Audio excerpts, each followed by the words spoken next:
tenho recebido e-mails, mesmo alguns telefonemas, enfim, pessoas, amigas, querendo saber mais sobre o feto anencéfalo. Então vamos falar um pouco sobre isto hoje. Primeiramente, anencéfalo é um termo completamente errado. Porque anencéfalo quer dizer sem cérebro.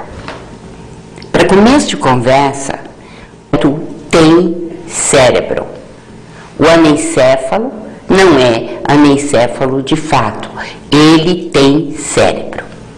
Se não tivesse, ele não respiraria, o coração não bateria, ele não teria, enfim, o metabolismo basal indispensável para viver, mesmo que sua vida seja curta e realmente tenha problemas na área cerebral.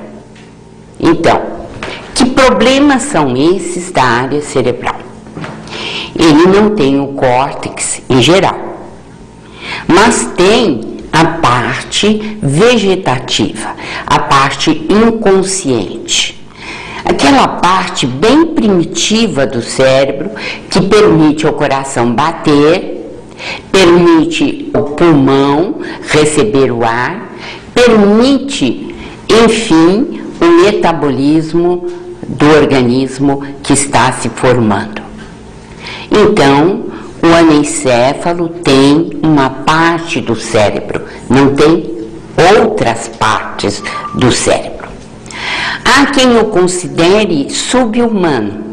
Nós já ouvimos entrevistas em que pessoas, até de certo destaque, dizem que o anencéfalo é um monstrinho e que ele é sub-humano. Ora, é interessante essa posição. Se ele não é humano, o que ele é? Sub-humano? Mas o que significa sub-humano?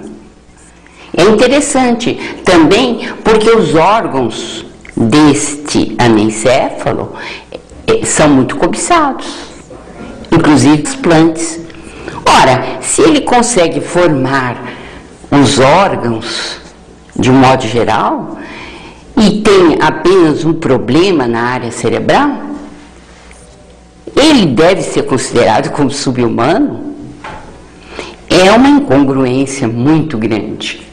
E tanto seus órgãos são cobiçados que servem até de polêmica, como foi o caso do Conselho Federal de Medicina, que através de um regulamento, afirmou que todos os órgãos deveriam ser transplantados, mesmo sem ocorrência da morte do anencéfalo, o que foi violentamente rechaçado, inclusive por nós da Associação Médico Espírita do Brasil. Então, voltemos à questão do anencéfalo. Nós temos aí notícias constantes a respeito do bebê Marcela. Acredito que vocês devem ter ouvido falar nesta criança, neste feto anencéfalo que nasceu, que se chama Marcela, uma menininha, e que está viva até hoje, já ultrapassando a casa dos 4 meses, né? E o que chamou a atenção nesse caso é que a mãe, ela se colocou absolutamente em favor da filha, da vida da filha, e dizendo que a vida pertence a Deus e que a ninguém mais competia decidir quanto à vida da sua filha. O que é realmente algo elogiável e principalmente de grande intuição dessa mãe. Então, a questão que se coloca é a seguinte: teria espírito o anencéfalo? É claro que ele tem espírito. Ele tem espírito porque ele construiu os seus órgãos com precisão, apenas ele tem problemas na área cerebral. E ele tem problemas na área cerebral porque o chakra frontal, o centro de força frontal, tem problemas. Então, nós espíritas sabemos que o perispírito carrega as imperfeições de outras vidas e ele transfere para a formação do corpo em outra existência. Então, se você quiser saber a respeito disso um pouco mais, leia com atenção a questão 356 de O Livro dos Espíritos, mas leia as duas, a 356 e a 356A, porque elas são desdobradas. E lá você verá, quando nenhum espírito está presente, aquilo que se forma não é humano. Ora, o anencéfalo tem tudo de humano. E é claro que assim como nós podemos deixar de ter o fígado num problema de nascença, num problema congênito, assim como nós podemos deixar de ter intestino ou qualquer outro órgão, nós podemos ter o sistema nervoso com problemas. E por que não? Né?